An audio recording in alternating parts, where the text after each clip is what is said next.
From Genesis to Revelation, cast your net. Génesis 3, 20-24. El Edén cierra sus puertas. El cierre divino y la esperanza silenciosa. Dicen que Dios es amor, y lo es. Pero cuando el hombre pecó, el amor no anuló la justicia. No hubo rayo, no hubo fuego. Hubo algo peor: distancia. El Edén no se quemó, se cerró. No por capricho, por protección. Porque si el hombre comía del árbol de la vida en su estado caído, la muerte sería perpetua. El infierno sería eterno, no por castigo, sino por preservación errada. Así como un médico no permite que una herida se cierre con infección adentro, Dios no permite que el hombre permanezca en el Edén, infectado por el pecado. El cierre fue juicio, pero también fue medicina. Génesis 3, 20-24, versículo 20. Y llamó Adán el nombre de su mujer, Eva, por cuanto ella era madre de todos los vivientes. Génesis 3, 21. Y Jehová Dios hizo al hombre y a su mujer túnicas de pieles, y los vistió. Génesis 3, 22. Y dijo, Jehová Dios, he aquí el hombre es como uno de nosotros, sabiendo el bien y el mal. Ahora pues, que no alargue su mano, y tome también del árbol de la vida, y coma, y viva para siempre. Génesis 3, 23. Y lo sacó Jehová del huerto del Edén, para que labrase la tierra de que fue tomado. Génesis 3, 24. Echó, pues, fuera al hombre, y puso al oriente del huerto de Edén querubines, y una espada encendida que se revolvía por todos lados, para guardar el camino del árbol de la vida. Y llamó Adán el nombre de su mujer, Eva. Fe entre escombros. Aquí Adán no maldice, no se deprime, no se suicida, nombra, y no con resignación, con profecía. Eva, madre de todos los vivientes. ¿Vivientes? Después de escuchar que morirá, sí, porque la fe no niega el juicio, lo confronta con esperanza. El ateo dirá, ¿esperanza basada en una promesa espiritual? ¿No es eso irracional? No. Lo verdaderamente irracional sería seguir mirando el mundo roto, el cuerpo enfermo, la historia ensangrentada, y aún pensar que el hombre tiene solución sin Dios. Adán no tenía pruebas empíricas, tenía una promesa, y eso bastó para nombrar el futuro, mientras enterraba el pasado. Y Jehová Dios hizo al hombre y a su mujer túnicas de pieles, y los vistió. La primera costura divina. Aquí, el Dios Santo, pero no usa lino, ni algodón, usa piel, lo que significa, alguien murió. Primera muerte en la historia. No fue humana, fue vicaria.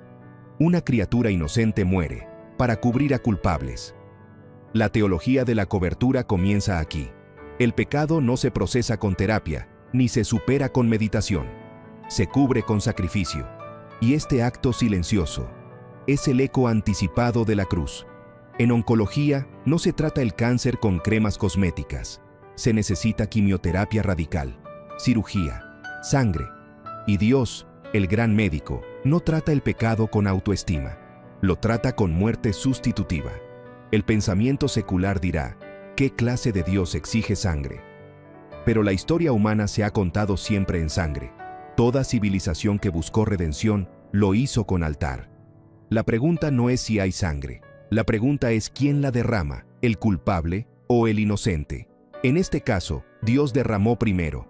Antes que Caín matara a Abel, Dios sacrificó por Adán y lo vistió. Con piel, con gracia, con sombra de cruz. La cobertura posmoderna. Hoy preferimos hojas refinadas, discurso terapéutico sin culpa, espiritualidad sin arrepentimiento, autoayuda sin quebrantamiento, evangelios sin sangre, teologías que no exigen cruz, pero la túnica verdadera no se cose, se recibe y cuesta sangre. He aquí el hombre es como uno de nosotros. Génesis 3:22. El conocimiento sin redención es condena con brillo. Esta no es una frase de temor divino, es una frase de diagnóstico celestial. Dios no dice, oh no, el hombre se volvió como yo. Dice, ahora el hombre sabe como nosotros. Pero atención, sabe no es. Dios no teme al hombre. Dios protege al hombre de sí mismo, porque ahora el hombre conoce el bien y el mal, pero sin la madurez divina para manejarlo. Es como un niño con una bomba nuclear. Conoce el botón, pero no la consecuencia. Así como un paciente con esquizofrenia puede tener conciencia, pero sin la capacidad de procesar la realidad, el hombre caído tiene conocimiento, pero sin comunión. Sabe lo que es el bien, pero no puede vivirlo. Por eso, el juicio no fue exterminación, fue interrupción, un acto quirúrgico de gracia, teología escatológica brutal. Dios impide la eternidad, cuando esa eternidad sería una maldición. Imagínalo así. ¿Qué pasaría si Hitler hubiera sido inmortal? Si Caín no pudiera morir, si el ego humano tuviera vida eterna sin redención, el árbol de la vida habría perpetuado el infierno, no el paraíso. Por eso Dios cerró la eternidad, no por castigo, sino por compasión. Expulsó, pues, al hombre, y puso querubines y una espada encendida. Génesis 3:24. El Edén cerrado y la cruz anticipada. Dios no destruye el Edén, lo resguarda, y lo hace con querubines, no bebés con alas, sino guardianes del juicio divino, y con espada encendida, no símbolo decorativo, sino umbral mortal. Nadie puede volver a la comunión, sin morir en el intento.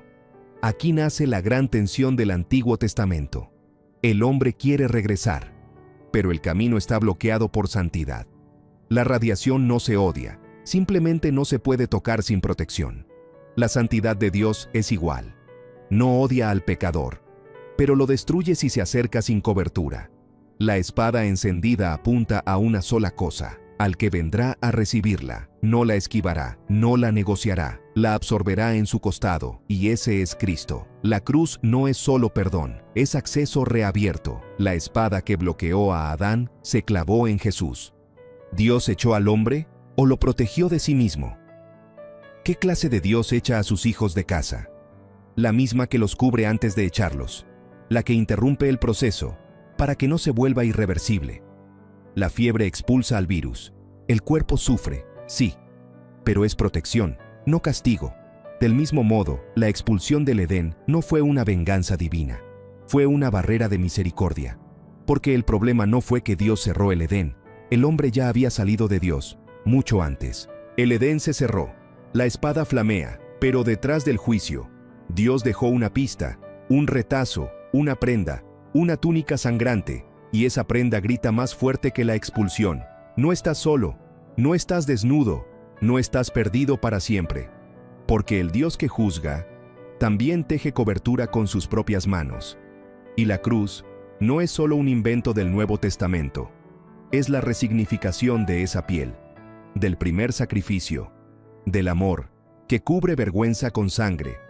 El Edén fue cerrado, el hombre expulsado, la espada encendida, pero la misericordia ya tejía túnicas, no de hojas, de piel, y esas pieles no eran decoración, eran símbolo, sacrificio, sombra de cruz.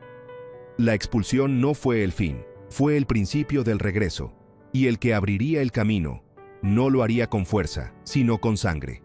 Hoy la espada sigue ahí, pero ya no te corta, te espera, porque alguien ya la soportó por ti. Y mientras la humanidad sigue buscando acceso a la divinidad, con ciencia, con religión, con performance, el único camino sigue siendo Él. No el que evitó la espada, sino el que la abrazó. Multiplica esta voz, compártela, ora por ella y si puedes, sosténla, lanza tu red. Cast your net.